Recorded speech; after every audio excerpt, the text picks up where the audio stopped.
আসসালামু আলাইকুম। কাজের আপডেট, এখানে টিআইজি কাজের আপডেট হচ্ছে। যারা টিআইজিতে কাজ জানে এরা কাজ করতেছে। আর একটা বিষয়, যারা এমআইজি জানেন, দক্ষিণ কোরিয়ার ভাষা জানা আছে, এমআইজি ওয়েল্ডিং জানেন, সাথে দক্ষিণ কোরিয়ার ভাষা জানা আছে, তারা আমার সাথে যোগাযোগ করতে পারেন। এমআইজি ওয়েল্ডিং বাট ভাষা জানা আছে এরকম যারা আছেন তারা যোগাযোগ করতে পারেন। এদের জন্য একটু একটা সুসংবাদ আছে। খুব শীঘ্রই এমআইজিতে যারা কাজ জানেন তাদের জন্যে, যারা ভাষা জানেন, আর এখন দক্ষিণ কোরিয়ার জন্য ভাষার কোনো বিকল্প নেই। তো যে কাজে যেতে চান আপনাকে ভাষা অবশ্যই জানতে হবে। ভাষা জানা ছাড়া এখন আর দক্ষিণ কোরিয়াতে কেউ যেতে পারবেন না। যারা ভাষা না জানেন তারা ভাষা শিখেন, এবং 2024 সালের ভিতরেই যেতে হবে আপনাদের।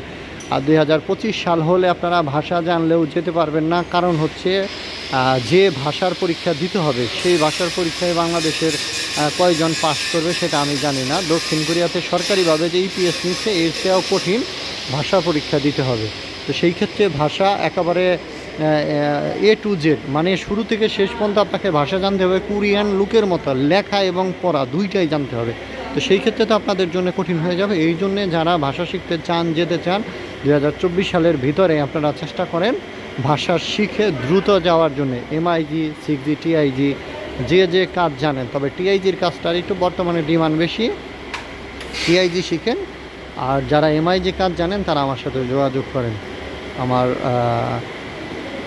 ডেস্কটপে আমার নাম্বার দেওয়া আছে, অ্যাবাউটে আমার নাম্বার দেওয়া আছে, নাম্বারে যোগাযোগ করবেন। না হলে আমার কাছে নাম্বার চাইলে আমি আপনাদেরকে নাম্বার প্রোভাইড করব।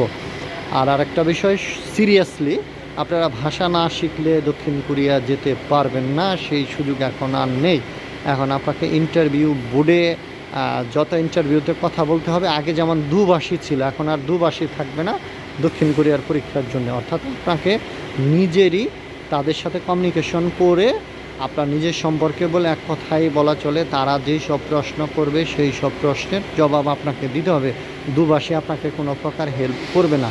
এইভাবেই পরীক্ষা দিয়ে আপনাকে পাশ করতে হবে, দেন যেতে পারেন। সেই ক্ষেত্রে ভাষার গুরুত্বটা খুবই অপরিহার্য, অপরিসীম, যেভাবেই বলি।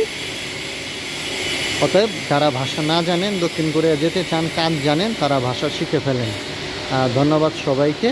আপনাদের সবার জন্য শুভকামনা, মঙ্গলময় ভবিষ্যৎ কামনা করি। যারা দক্ষিণ কোরিয়া যেতে চান তারা ভাষা শিখেন, সেই প্রত্যাশায় আমি আজকের মতো এই ব্লগ থেকে বিদায় নিচ্ছি। আসসালামু আলাইকুম।